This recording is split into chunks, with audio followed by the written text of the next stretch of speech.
তোমাদের রেজাল্ট তো অলরেডি বেরিয়ে গেছে, সকলে দেখেছো নিশ্চয়ই। এটা রেজাল্ট বলতে অ্যাকচুয়ালি কি এখানে জাস্ট কি হয়েছে, স্কোরটা, ঠিক আছে, স্কোরটা মোটামুটি দেখা গেছে। তো যাই হোক, সকলের কিন্তু আমি মোটামুটি খোঁজ নিয়ে দেখলাম আমাদের বিভিন্ন জায়গায় যেসব আমাদের গ্রুপগুলোতে আছে বা আমাদের যেসব টেলিগ্রামে আছে, সব জায়গায় খবর নিয়ে দেখলাম যে স্কোর কিন্তু সকলের কিন্তু খুব একটা ভালো এসছে। এটুকু শিওর, স্কোর কিন্তু সকলের ভালো এসছে। এবার দেখো একটা কি হচ্ছে বিষয়টা, যেহেতু এক্সামটা একটু সহজ হয়েছিল আমাদের কোশ্চেনটা, তো এখানে আমি তোমাদেরকে বলতে পারি কি হয়েছে। এখানে দেখো মোটামুটি এই এক্সামটা হওয়ার পরে সব একটা একটা ইকুয়াল নাম্বারে চলে এসেছে, একটা এক জায়গায় মোটামুটি সবাই স্কোর ভালো করে একটা ইকুয়াল নাম্বারে চলে এসেছে। এবার যেখানে তোমাদের ডিফারেন্সিয়েটটা তৈরি হবে সেটা কিন্তু ইন্টারভিউতে, ঠিক আছে। তো এই ইন্টারভিউ কিন্তু খুবই খুবই ভাইটাল তোমাদের জন্য। দেখো এই আর তোমাদের যে এগিয়ে যাওয়া পিছিয়ে যাওয়া এটা কিন্তু ডিপেন্ড করবে ইন্টারভিউ এর উপরে। কেননা আমি যেমনটা বললাম, স্কোর কিন্তু সকলের মোটামুটি ভালো, এখন মোটামুটি সকলে তোমরা এক জায়গায় দাঁড়িয়ে আসো।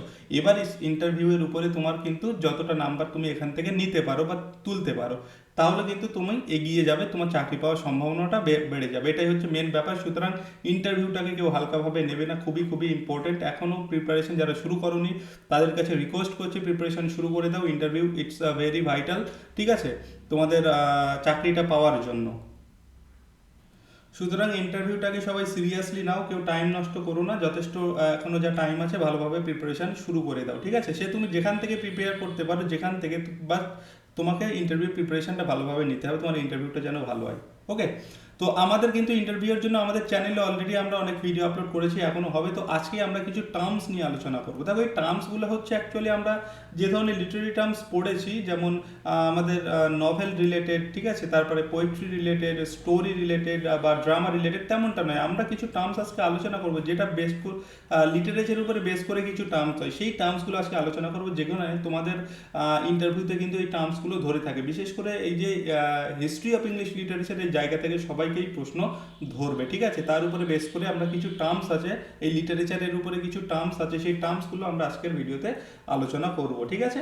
তো চলো আমরা দেখে নিই আমরা যে টার্মসগুলো আলোচনা করব, যেটা তোমাদের ইন্টারভিউর জন্য ইম্পর্টেন্ট। তার আগে বলে নিই যে আমাদের কিন্তু ইন্টারভিউ গাইড আমরা একটা প্রকাশ করেছি অনেক দিন আগেই, খুব ভালো রেসপন্স পেয়েছি আমরা সকলের কাছ থেকে, ঠিক আছে। আমরা কিছু তোমাদেরকে ফিডব্যাকও শেয়ার করেছিলাম আমাদের টেলিগ্রামে, জাস্ট কয়েকটা দিয়েছি, সবগুলো দেওয়া হয়নি।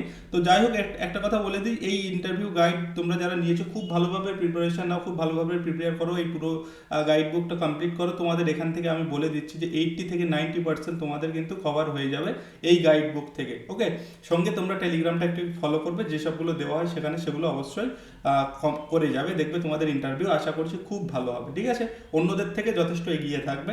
তো এখানে মোটামুটি আমরা এই বুকটা লঞ্চ করেছিলাম, 1 মাস হয়ে গেছে। তো তোমরা যারা এখনও নিতে পারোনি বা যদি নিতে চাও, অবশ্যই এই ভিডিও ডেসক্রিপশনে হোয়াটসঅ্যাপ নাম্বার আছে বা এখানে নাম্বার দেওয়া আছে, এই যে তোমরা চাইলে যোগাযোগ করতে পারো। দেখো তোমার একটা যদি কমপ্লিট গাইড বুকের জন্য প্রয়োজন হয়, একটা প্রয়োজন তোমার ইন্টারভিউটা দিতে গেলে, তার জন্য এটা এটা তুমি বলতে পারো একটা বেস্ট বুক, যেখানে আমরা সব কিছু ইনক্লুড করেছি। যে তুমি হিস্ট্রি অফ ইংলিশ লিটারেচার বলো, সিচুয়েশনাল বেসড কোশ্চেন বলো, বা ক্লাসরুম ম্যানেজমেন্ট বলো, আমাদের বিএড রিলেটেড কোশ্চেন বলো, তুমি আমাদের যে এডুকেশন পলিসি, এডুকেশন কমিশন, সব কিছুই একটা কমপ্লিট একটা গাইড বুক, এর মধ্যে সব কিছু আছে। যা তোমরা চাইলে আমাদের এটা দেখতে পারো, ফিডব্যাক দেখতে পারো, টেলিগ্রামে দেওয়া আছে, কয়েকটা আমরা শেয়ার করেছিলাম। যাই হোক, যারা এটা নেবে নিতে পারো, এটার প্রাইস আছে 199। এখানে হোয়াটসঅ্যাপ নাম্বার আছে, চাইলে তোমরা সেখানে মেসেজ করে যোগাযোগ করতে পারো। আর এই বুক সম্পর্কে তোমরা আরও যদি কিছু জানতে চাও, এই ভিডিও ডেসক্রিপশনে একটা লিঙ্ক পাবে। এই বুকের আমরা যখন পাবলিশ করেছিলাম একটা কিন্তু কমপ্লিট আমরা ভিডিও করে দিয়েছি, চাইলে সেটা দেখে নিতে পারো, তোমার আইডিয়া হয়ে যাবে যে এর মধ্যে কি কি জিনিস আছে। তবে এটুকু শিওর, তোমার একদম ইন্টারভিউয়ের জন্য তুমি যদি নিজেকে এগিয়ে রাখতে চাও, তাহলে অবশ্যই এই বুকটা তোমার অনেকটাই হেল্প করবে। ওকে। চলো এবার আমরা মেন টপিকে আসি, আজকে যেটা আমরা আলোচনা করবো ইম্পর্টেন্ট কিছু টার্মস। সেই টার্মসগুলোর মধ্যে প্রথমে দেখো যেটা আছে সেটা হচ্ছে স্ট্রিম অফ কনসিয়াসনেস। তো এই স্ট্রিম অফ কনসিয়াসনেস তোমাকে জিজ্ঞাসা করতেই পারে what is stream of consciousness, অথবা কে এটা প্রথম ব্যবহার করে, কোথায় ব্যবহার করা হয়, কোন সময় এটার উৎপত্তি হয়েছে, ঠিক আছে, এর মিনিংটা কি, তোমাকে বিভিন্ন রকমভাবে কোশ্চেন হতে পারে। তো প্রথমে যদি আমরা বলি স্ট্রিম অফ কনসিয়াসনেস, এটা একটা টেকনিক, বুঝলে তো, এটা একটা টেকনিক, ঠিক আছে। এটাকে বলা একটা stream of consciousness is a narrative technique that records the flow of a characters inner thought, একটা ক্যারেক্টারের ইনার থটস, ইনার তার ভিতরে কি চলছে সেটার record actual stream of consciousness. আমরা যদি আরও ভালোভাবে বলতে চাই, আমরা অবশ্যই ডেফিনেশনে আসবো, তার আগে দেখো এই স্ট্রিম অফ কনসিয়াসনেস এই ইম্পর্টেন্ট টার্মটা, this term was coined by William James. তো এটা অতটাও ইম্পর্টেন্ট নয় যে উইলিয়াম জেমস এটাকে কয়েন করেছিল, কিন্তু যিনি একজন সাইকোলজিস্ট ছিলেন। তার থেকে বেশি ইম্পর্টেন্ট হচ্ছে এটা যে এই টার্মটা, স্ট্রিম অফ কনসিয়াসনেস টার্মটা কার দ্বারা বেশি জনপ্রিয় হয়েছিল বা কে ইউজ করেছিল, সেটা হচ্ছে জেমস জয়েস। খুবই ইম্পর্টেন্ট, জেমস জয়েস। কোথায় এটা আমরা দেখতে পাবো, তিনি কোথায় ব্যবহার করেছিলেন স্ট্রিম অফ কনসিয়াসনেস? ইউলিসিস। এটা আবার সেই টেনিসনের ইউলিসিস ভেবো না, ঠিক আছে।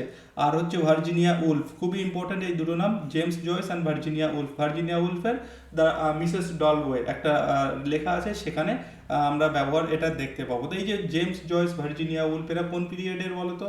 এরা হচ্ছে কোন পিরিয়ডের রাইটার? এরা হচ্ছে মডার্ন পিরিয়ডের রাইটার, ঠিক আছে। মডার্ন পিরিয়ডের রাইটার কিন্তু এরা দুজন। তো আরও আমরা এই সম্পর্কে দেখব যে যেটা হচ্ছে এই যে মিনিংটা কি, যেটা মিনিংটা আমি তোমাদের বললাম, it's a narrative technique that is presents a characters continuous flow, ঠিক আছে। থটস, ফিলিংস অ্যান্ড মেমোরিজ, মানে তার যে ইনার থটসগুলোটাকে প্রেজেন্ট করার একটা টেকনিক, হ্যাঁ, as they occur in the mind, এই যে বলেই দিয়েছে, সেটা হচ্ছে কি বলা হয় ন্যারেটিভ, এই সেটাকে বলা হয় স্ট্রিম অফ কনসিয়াসনেস। এবার আমরা যদি কিছু এক্সাম্পল, এই যেমনটা এখানে বললাম জেমস জয়েসের এই যে ইউলিসিস বাই জেমস জয়েস, ঠিক আছে। এক্সাম্পল এই যে Mrs Dalloway by Virginia Woolf, the sound and the fury by William Faulkner. এই উইলিয়াম ফকনারের থেকে এই দুটো নাম ভীষণ ইম্পর্টেন্ট, যে কাদের দ্বারা এই স্ট্রিম অফ কনসিয়াসনেস ব্যবহার হয়েছিল বা এই টার্মটা বেশি জনপ্রিয় হয়েছে, এই যে জেমস জয়েস অ্যান্ড ভার্জিনিয়া উলফের দ্বারা। এরা দুজন কিন্তু মডার্ন পিরিয়ডের লেখক, ঠিক আছে। ইম্পর্টেন্ট জায়গা, মনে রাখবে। স্ট্রিম অফ কনসিয়াসনেস সম্পর্কে এটা আমাদেরকে ভালো করে মনে রাখতে হবে। এইবার একটা ইম্পর্টেন্ট আরও একটা টার্ম দেখো, William suspension of disbelief. William suspension of disbelief, এটা কি? তো এটাও ইন্ট্রোডিউস কে করেছিল? এটা আমরা টি.এস. কোলরিজ ইন্ট্রোডিউস করেছিল। তার কোথায়? ইন বায়োগ্রাফিয়া লিটারারিয়া, এখানে তিনি এটার ইন্ট্রোডিউস করেছিলেন 1870-তে, ঠিক আছে। তো কার দ্বারাই হয় উইলিং সাসপেনশন অফ ডিসবিলিফ? কার দ্বারা ইন্ট্রোডিউসড হয় সেটা নামটা মনে রাখবে কিন্তু, এস.টি. কোলরিজ, ঠিক আছে। এস.টি. কোলরিজের দ্বারা এটা হয়েছিল। এবার মিনিংটা কি? উইলিং সাসপেনশন অফ ডিসবিলিফের মিনিং কি? এটার মানে হচ্ছে readers temporarily accept the impossible for the sake of poetic pleasure, ঠিক আছে। ইম্পসিবলটাকে পোয়েটিক প্লেজারের জন্য সেই টেম্পোরারিলি কোনো একটা ইম্পসিবল কোনো কিছুটাকে রিডার্স কি অ্যাকসেপ্ট করে নেয়, সেটাকে বলা হয় উইলিয়াম সাসপেনশন অফ ডিসবিলিফ। যদি তুমি এখানে মিনিংটা দেখো, it refers to the reader's voluntary acceptance of unreal and supernatural elements. Unreal and supernatural এলিমেন্টসটাকে অ্যাকসেপ্ট করে নেওয়া, কেন? For the sake of poetic pleasure or emotional truth, ঠিক আছে। মানে আমরা একটা সিনেমা দিয়ে যদি ভালো করে বিচার করি, আচ্ছা এখানে আমরা মিনিংটা মোটামুটি দেখে নিলাম। যদি একটা এটা যদি আমরা এক্সপ্লেনেশন করি, দেখো এখানে আমি এক্সপ্লেন করে দিয়েছি। When we read a poem or watch a play containing unrealistic events, এমন একটা আমরা ধরো প্লে পড়ছি এবং এমন একটা পোয়েম পড়ছি যেখানে কিছু আনরিয়ালিস্টিক ইভেন্টস আছে, like ghost, magic, talking animals, এরকম কিছু ব্যাপার আছে। তো তখন আমরা কি করি? We temporarily suspend our critical judgment. আমার ক্রিটিক্যাল জাজমেন্টটাকে আমরা টেম্পোরারিলি সাসপেন্ড করে দিই। মানে একটা আমরা দেখছি যে অ্যানিমাল কথা বলছে, তো সেটাকে অ্যানিমাল কি কথা বলতে পারে আমাদের মানুষদের মতো? হ্যাঁ, তাদের হয়তো নিজেদের কিছু ভাষা থাকতে পারে, বাট দেখা যাচ্ছে আমরা একটা সিনেমাতে দেখছি অ্যানিমাল মানুষের মতো কথা বলছে। তো এটাকে কি করে? আমরা টেম্পোরারিলি অ্যাকসেপ্ট করে নিই, কোনো রকম ক্রিটিক্যাল জাজমেন্ট ছাড়াই, কোনো রকম আমরা সেখানে জাজ করি না, ঠিক আছে।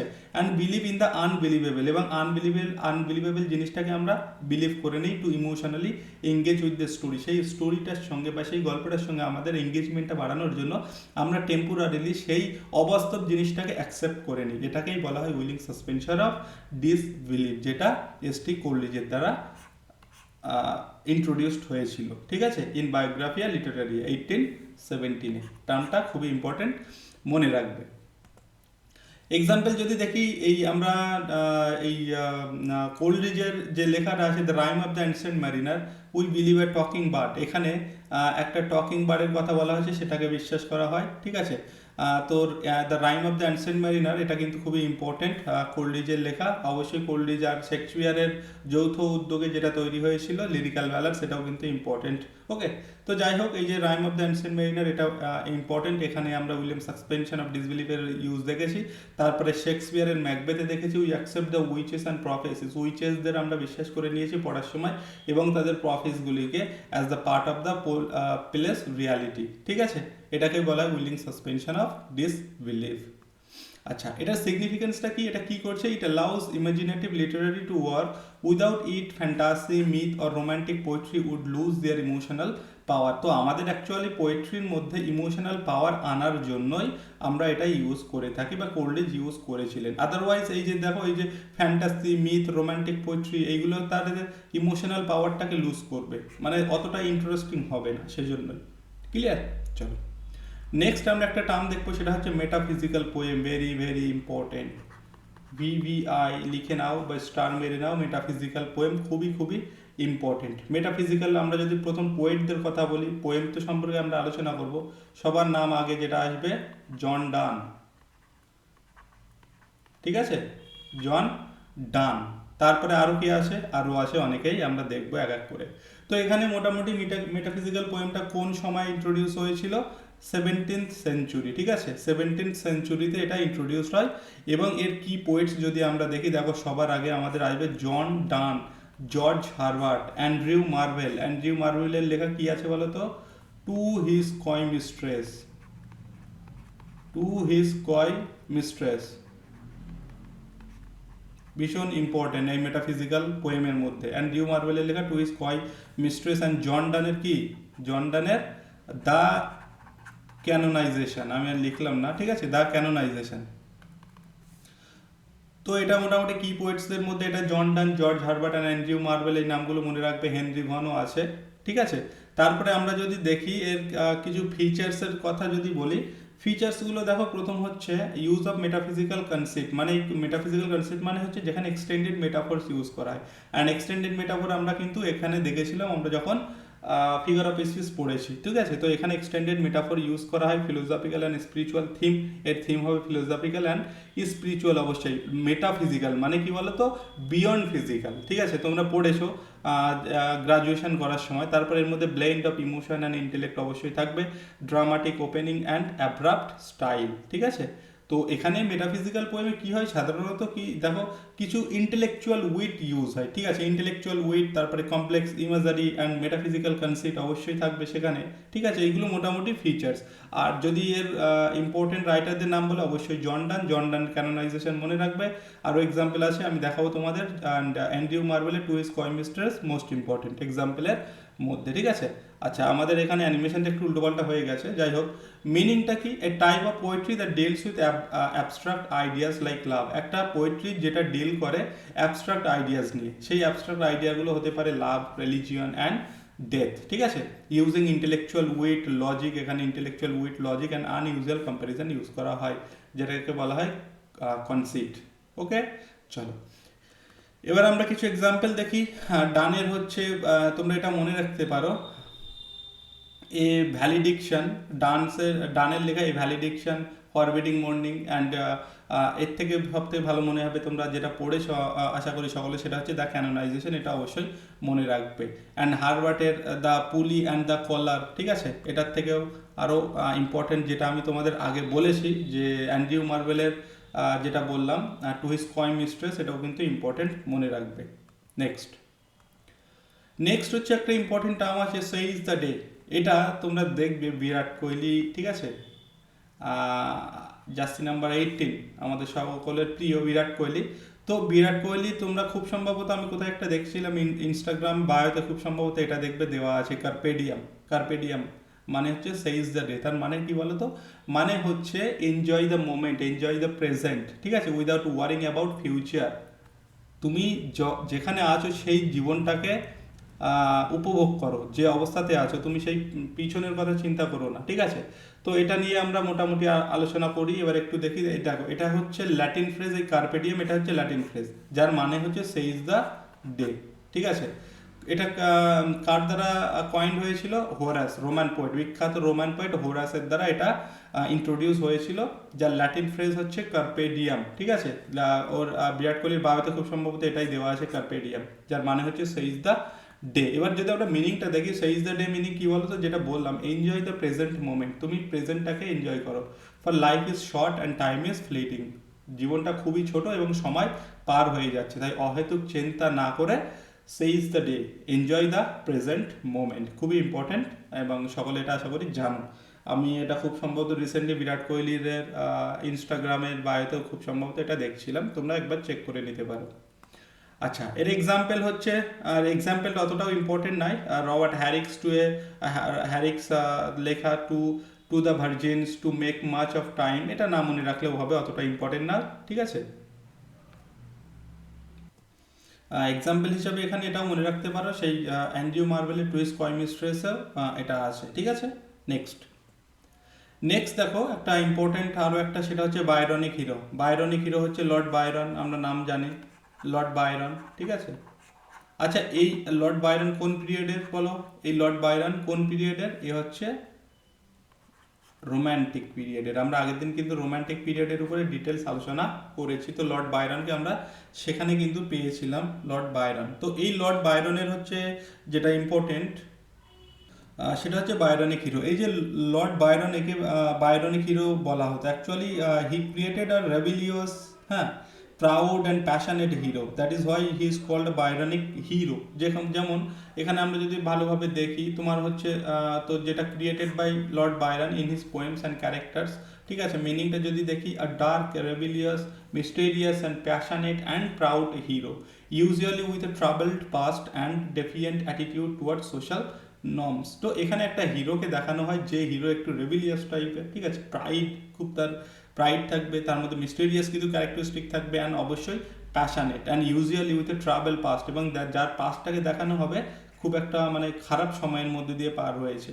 তো এই ধরনের হিরোকে বলা হয় বায়রনিক হিরো, যেটা লর্ড বায়রন তার লেখাতে দেখিয়েছেন আমাদেরকে। ঠিক আছে, এখানে যদি ফিচার্সটা কি, ফিচার্স যেমন কিছু ওই যেমনটা বললাম, প্রাউড অ্যান্ড মুডি, ঠিক আছে, intelligent and introspective, attractive yet dangerous, reject moral constraints, haunted by guilt or sin. Example হিসেবে বায়রনের লেখা চাইল্ড হ্যারোল্ড অ্যান্ড ম্যানস্প্রেড। ঠিক আছে, চাইল্ড হ্যারোল্ড অ্যান্ড ম্যানস্প্রেড, এটা একটু মাথায় রাখবে। অ্যান্ড আর যে এক্সাম্পলগুলো আছে না মনে রাখলেও হবে, এটুকুই মেন, বায়রনের একটা ইম্পর্টেন্ট এটা এক্সাম্পল, এটা মনে রাখলেই হবে, লর্ড বায়রনের বায়রনিক হিরো।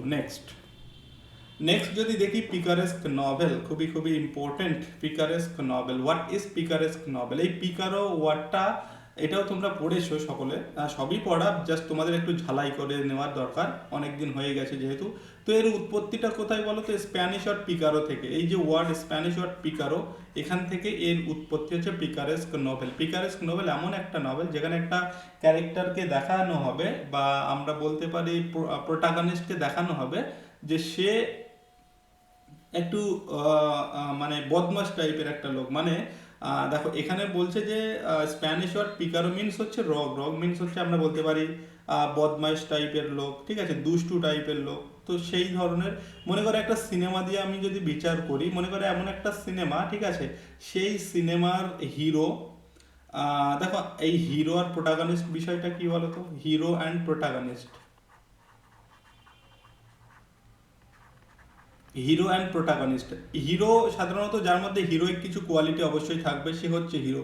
অ্যান্ড প্রোটাগনিস্ট বলতে সেই আমরা হিরোকেই বুঝি, বাট সেই হিরোটার মানে ক্যারেক্টারিস্টিকটা নেগেটিভও হতে পারে, পজিটিভও হতে পারে। আমি যে কোনো তোমাদের একটা সিনেমা দিয়ে যদি এক্সাম্পল বলি, মানে এমন একটা সিনেমা আমার জাস্ট মনে পড়ছে না, নাম করো, আমি সাপোজ একটা ধরছি, শাহরুখ খানের একটা, শাহরুখ খান এসআরকে একটা সিনেমা, ডন, ঠিক আছে, ডন।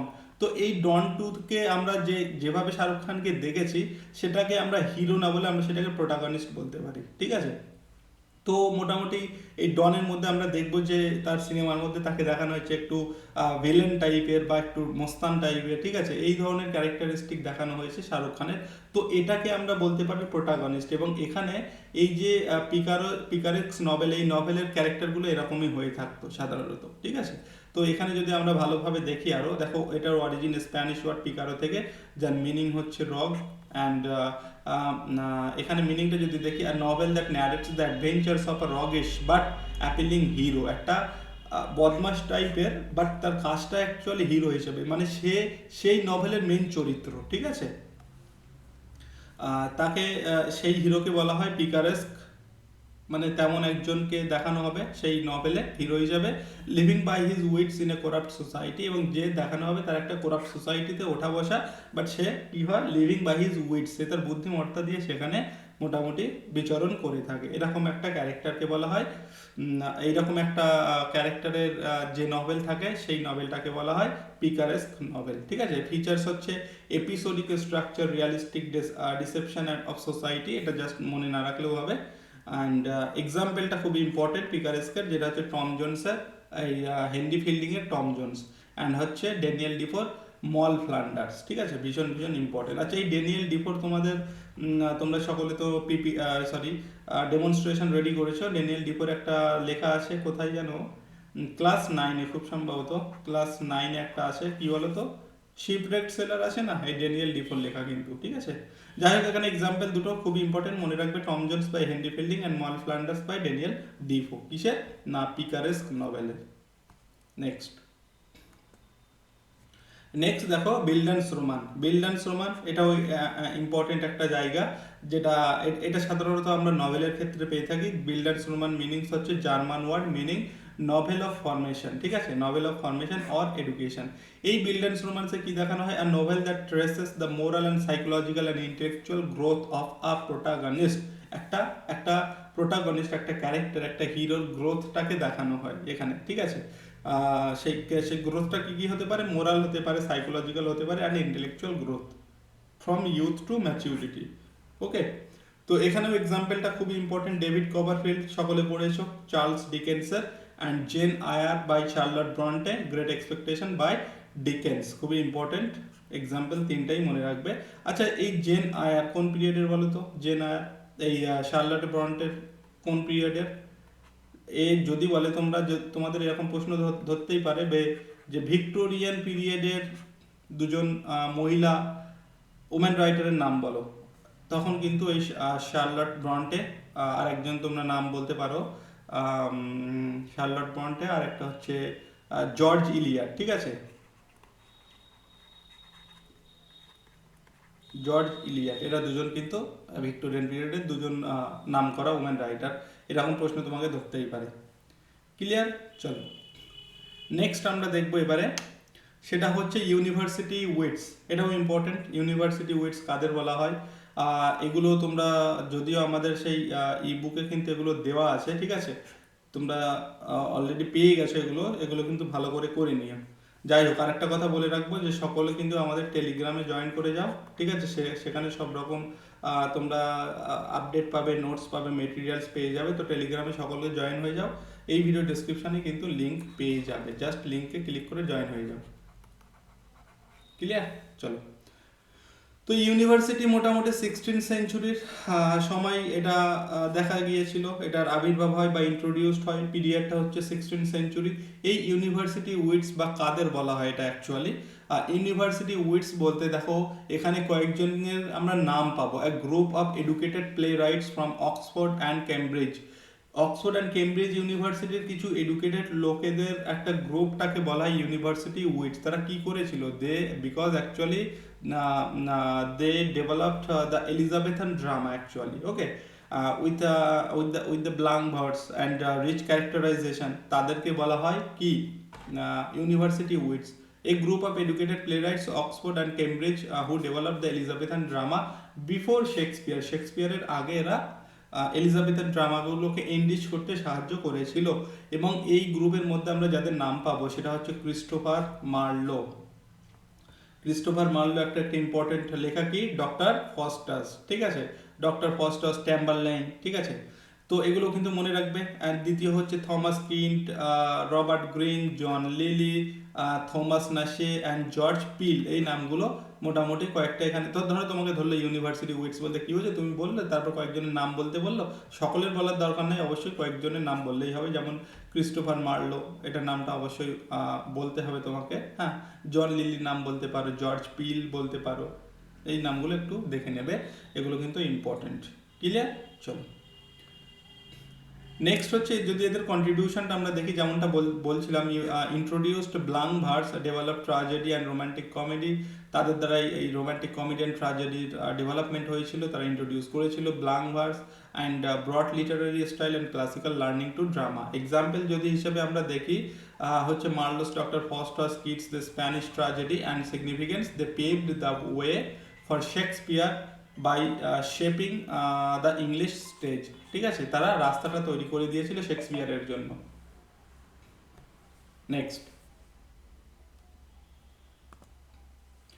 নেক্সট হচ্ছে দেখো নেগেটিভ ক্যাপাবিলিটি, খুব ইম্পর্টেন্ট। আমরা নেগেটিভ ক্যাপাবিলিটি যখনই পাবো তখন আমাদের যে নামটা আসবে সেটা হচ্ছে কিডস, তাই তো? কিডস আর negative capability. What is negative capability? Negative capability means the poet's ability to remain in uncertainty and doubt without seeking logical answers। মানে পোয়েটের এমন একটা অবস্থা, মানে পোয়েট এমন একটা জায়গাতে থাকবে, মানে কোনো কিছু আনসার্টেন বা কোনো কিছু ডাউটফুল থিংটাকে সে কোনো রকম লজিক্যাল আনসার ছাড়াই কি করবে, অ্যাকসেপ্ট করবে। মানে কোনো রকম লজিক্যাল কোনো আনসার খোঁজার চেষ্টা না করে, কোনো লজিক্যালি কিছু ভাবার চেষ্টা না করে সে কী করবে, সে আনসার্টেনটি অ্যান্ড ডাউটের মধ্যে থাকতে পছন্দ করবে। এই যে অবস্থা, এটাকে বলা হয় নেগেটিভ ক্যাপাবিলিটি। তো এটা কে ইন্ট্রোডিউস করে? এটা হচ্ছে জন কিটস ইন্ট্রোডিউস করে in a letter to his brother. John কিটসকে কীভাবে মৃত্যু হয় বলো তো? টিউবারকিউলোসিস। তার ব্রাদারও কিন্তু টিউবারকিউলোসিসে মারা যায়। আচ্ছা, এর মিনিংটা যদি দেখি তো আমরা দেখো এই যে নেগেটিভ ক্যাপাবিলিটি, জন কিটসকের মধ্যে আমরা দেখেছি, আমরা যখন একটা কবিতা পড়েছিলাম আর ওড টু আ নাইটিঙ্গেল, সেখানে কিন্তু আমরা খুব ভালোভাবে এটা পেয়েছি। সে কিটস সবসময় কি করতে চায়, সে স্কেপ করতে চায়, কারণ তার এই মানে ওয়ার্ল্ডলি যেসব ব্যথা বেদনা থেকে মুক্তি পাওয়ার জন্য, এখানে থেকে সে তার ভাইয়ের মৃত্যু দেখেছে, ঠিক আছে, তার ফ্যানি ব্রাউনের ছেড়ে যাওয়া, এসবগুলোকে সে তাকে খুব দুঃখ দিয়েছিল, সেজন্য সে চেষ্টা করতো সবসময় রিয়ালিটি থেকে মানে সেখান থেকে স্কেপ করার। ওকে, তো এটার মিনিংটা যদি আমরা দেখি, the ability of a poet to remain in আনসার্টেনটিস, যেটা বললাম, and mystery and doubt without any irritability of reaching after fact or reason. ঠিক আছে, explanation, a great artist should accept ambiguity and beauty. একটা গ্রেট আর্টিস্ট অ্যাকসেপ্ট করবে ambiguity, মানে অস্পষ্টতা এমন কিছু, অ্যান্ড বিউটিটাকে অ্যাকসেপ্ট করবে উইদাউট ফোর্সিং রেশনাল এক্সপ্লেনেশন, কোনো রকম এক্সপ্লেনেশন ছাড়াই, মানে এটা কেন হলো, কিভাবে হলো, সেসব বিচার বিবেচনা না করে সে ডাউটের মধ্যে, ডাউটফুল কোনো কিছুকে বা ইনসিকিউরিটি কোনো কিছুকে, সেটাকেই সে অ্যাকসেপ্ট করে নেবে। Keats believe Shakespeare possesses this quality. Keats believe করে যে শেক্সপিয়ারের মধ্যেও এই কোয়ালিটি কিন্তু ছিল। আচ্ছা, এক্সাম্পল হিসেবে আমরা ওড টু নাইটিঙ্গেল অবশ্যই বলতে পারি। ঠিক আছে, কিডসের এখানে আমরা দেখেছি Keats accepts the mystery of life, death, সে তার মিস্ট্রি অফ লাইফটাকে অ্যাকসেপ্ট করেছে, ডেথটাকে অ্যাকসেপ্ট করেছে, and the immortality without seeking logical answer. Next হচ্ছে প্যাস্টোরাল পোয়েট্রি। এটাও একটা ইম্পর্টেন্ট, তোমাকে জিজ্ঞাসা করতেই পারে প্যাস্টোরাল পোয়েট্রি কি, এর মিনিং কি, কোথায় অরিজিন, ঠিক আছে, ফিচার্স কি। তো প্যাস্টোরাল পোয়েট্রি কিছুই নয়, pastoral poetry that idealizes rural life and shepherds. Rural লাইফটাকে যেখানে সেলিব্রেট করা হয়, আইডিয়ালাইজ করা হয়, শেফার্ডস লাইফটাকে সেটাকে বলা হয় প্যাস্টোরাল পোয়েট্রি। যে পোয়েট্রিগুলোর মধ্যে আমরা রুরাল লাইফটাকে মোটামুটি আইডিয়ালাইজ করা হয়, সেখানে বলা হয়, সেই ধরনের পোয়েট্রিগুলোকে বলা হয় প্যাস্টোরাল পোয়েট্রি, যেখানে কি হয়, কন্ট্রাস্ট তৈরি হয় না with the corruption of city life. City লাইফের থেকে অনেক দূরে, মানে যেখানে সিটি লাইফের করাপশন, ব্যস্ততা, এসবগুলো থাকে না, সেই ধরনের পোয়েট্রিগুলোকে বলা হয় প্যাস্টোরাল পোয়েট্রি, যেটা রুরাল লাইফ কেন্দ্রিক। অরিজিন মোটামুটি আমরা যদি দেখি, from ancient Greek poet Theocritus and later Virgil. Virgil খুব ইম্পর্টেন্ট, নামটা কিন্তু মনে রেখো। ফিচার্স কি, idealize countryside, simple life of shepherds, themes of love, peace and nature and nostalgic tone. Example হচ্ছে the shepherd's calendars by Edmund Spenser. Edmund স্পেন্সারের shepherd's calendar. Edmund Spenser কোন পিরিয়ডে, সবাই কমেন্ট করো। যারা যারা দেখছে সবাই কমেন্ট করে এডমান্ড স্পেন্সার কোন পিরিয়ডের। অ্যান্ড লিসিডাস বাই মিল্টন ভীষণ ভীষণ ইম্পর্টেন্ট এই শেফার্ড পোয়েট্রির মধ্যে বা প্যাস্টোরাল পোয়েট্রির মধ্যে মিল্টনের লেখা লিসিডাস খুবই ইম্পর্টেন্ট কিন্তু, হ্যাঁ এই দুটো অবশ্যই মনে রাখবে। The Passionate Shepherd to His Love by Marlowe, এটাও মনে রাখতে পারো। নেক্সট আমরা দেখব সেটা হচ্ছে বিল্ডান্স রোমান আমরা দেখেছি, পিকারেক্স নভেল আমরা দেখেছি, এবার হচ্ছে কুনসাল রোমান। এই কুনসাল রোমানটা পিকারেস্ক নভেলের কি হচ্ছে সাবটাইপ, ঠিক আছে। এটাও অরিজিন দেখো, এটাকে বলা হয় আর্টিস্ট নভেল, এটা এই লাইনটা ইম্পর্টেন্ট। কুনসাল রোমানটাকে বলা হয় আর্টিস্ট নভেল। অ্যান্ড এটা মিনিং যদি দেখি আমরা, এটা হচ্ছে সাব টাইপ অফ বিল্ডান্স রোমান। বিল্ডান্স রোমানের subtype, focusing specially on the development of an artist creative identity. একটা আর্টিস্টের ডেভেলপমেন্টের উপরে এটাকে ফোকাস করা হয়, সেই জন্য এটাকে বলা হয় আর্টিস্ট নভেল, ঠিক আছে। তারপরে এক্সাম্পল হিসেবে আমরা বলতে পারি portrait of the artist as a young man, James জয়েসের লেখা portrait of the artist as a young man, খুবই ইম্পর্টেন্ট, হ্যাঁ। অ্যান্ড স্টিফেন হিরো মনে রাখতে পারো by Joyce. And sons and lovers by DH Lawrence, এটা মনে রাখতে পারো। এক্সাম্পল অবশ্যই কিন্তু সব যাই পড়বে মোটামুটি একটা দুটো করে এক্সাম্পল মনে রাখবে। তো কুনসাল রোমানের এক্সাম্পল সব থেকে ভালো এক্সাম্পল এটা, portrait of the artist as a young man, যেখানে আমরা দেখবো যে আমাদের সেই ক্যারেক্টার বা হিরোর কি হচ্ছে তার যে ডেভেলপমেন্টটা দেখানো হয়েছে সেটাকে বলা হয় কুনসাল রোমান, যেটাকে বলা হয় আর্টিস্ট নভেলও কিন্তু বলে। ওকে, নেক্সট হচ্ছে মোরালিটি প্লে অ্যান্ড হচ্ছে মিস্ট্রি প্লে, ঠিক আছে, ইম্পর্টেন্ট। আচ্ছা, এর অরিজিনটা কোথায়? মোটামুটি late medieval period, 14th and 15th century.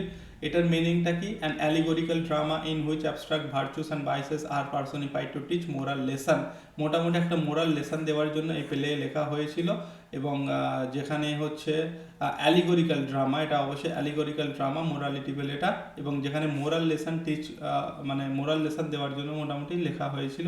Example যদি দেখি, Everyman based on morality play, the castle of perseverance, এই দুটো এক্সাম্পল মনে রাখতে পারো, দ্য ক্যাসেল অফ পারজিভারেন্স, ঠিক আছে। ফিচার্স কি? ক্যারেক্টার্স রিপ্রেজেন্ট কোয়ালিটি, এটাও মোটামুটি একটু দেখে নিও, অতটাও ইম্পর্টেন্ট নয় ফিচার্সটা।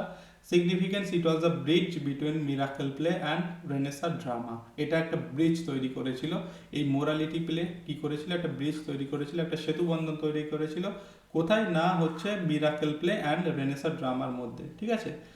Paving the way for secular theatre, morality play অবশ্যই একটু দেখে নিও। অ্যান্ড এর সঙ্গে যেটা দেখবে অবশ্যই মিস্ট্রি প্লে, এটাও মেডিয়েভাল রিলিজিয়াস ড্রামা। এখানে হচ্ছে বিবলিক্যাল স্টোরিজ থাকে, এর থিম হচ্ছে মোটামুটি কিসের উপরে বেস করে? বিবলিক্যাল স্টোরির উপরে থিম থাকবে। এক্সাম্পল হচ্ছে York mystery cycle, the Wakefield plays, এই দুটো এক্সাম্পল মনে রাখতে পারো, ইম্পর্টেন্ট আছে। অ্যান্ড হচ্ছে দেখো ডিফারেন্সটা যদি দেখি morality play and mystery play, ডিফারেন্সটা কি বলো তো? মিস্ট্রি প্লে যেটা হচ্ছে বাইবেল বেসড, মিস্ট্রি প্লের থিম হচ্ছে Bible based. And morality play যেখানে একটা উদ্দেশ্য হচ্ছে মোরাল কোনো কিছু একটা লেসন দেওয়ার জন্য মোরালিটি প্লে, এবং এটা হচ্ছে অ্যালিগোরিক্যাল, অবশ্যই রূপক ধর্মী, ঠিক আছে, মোরাল বেসড। এটা হচ্ছে ডিফারেন্স, এই ডিফারেন্স একটু মনে রাখলে তোমাদের মনে রাখতে সুবিধা হবে। অবশ্যই মিডিয়েভাল পিরিয়ডে এটা কিন্তু ইন্ট্রোডিউসড হয়েছিল। ওকে, এটা হচ্ছে পুরোপুরি বাইবেল বেসড। আর একটা টার্ম একটু মনে রাখবে, আমি এখানে লিখে দিচ্ছি, সেটা হচ্ছে মেটামরফোসিস, হ্যাঁ। এই টার্মটা আমার অ্যাড করা হয়নি, এটা একটু তোমরা দেখে নেবে। মেটামরফোসিস আমি একটুখানি বলে দিচ্ছি। মেটামরফোসিস কিছুই না, মেটামরফোসিস যদি আমরা বলতে চাই, actually metamorphosis refers to a radical transformation of characters physical form, মানে একটা ক্যারেক্টারের ট্রান্সফরমেশন অফ ফিজিক্যাল ফর্ম, সেটা ফিজিক্যাল ফর্ম হতে পারে, আইডেন্টিটি হতে পারে, আর মোরাল বিং হতে পারে, মানে এটা ট্রান্সফর্ম হয়, ঠিক আছে। যেটা সিম্বলাইজ করে কি actually? সিম্বলাইজিং inner change or existential crisis, সেটাকে বলা হয় মেটামরফোসিস। বেসিক্যালি আমরা বলতে গেলে এটাকে বলতে পারো transformation of a characters physical form and identity, সেটাকে বলা হয় মেটামরফোসিস। এক্সাম্পল হিসেবে আমরা দুটো নাম খুব মনে রাখি, তোমরা নাম শুনেছো, ফ্রাঞ্জ কাফকার নাম শুনেছো, ফ্রাঞ্জ কাফকার দ্য মেটামরফোসিস, এটা মনে রাখবে। অ্যান্ড হচ্ছে আর একটা হচ্ছে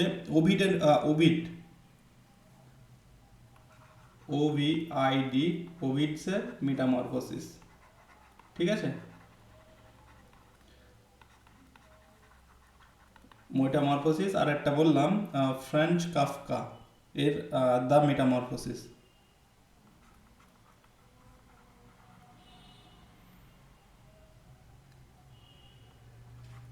এটা এন, হ্যাঁ, ফ্রাঞ্জ কাফকার দ্য মেটামরফোসিস,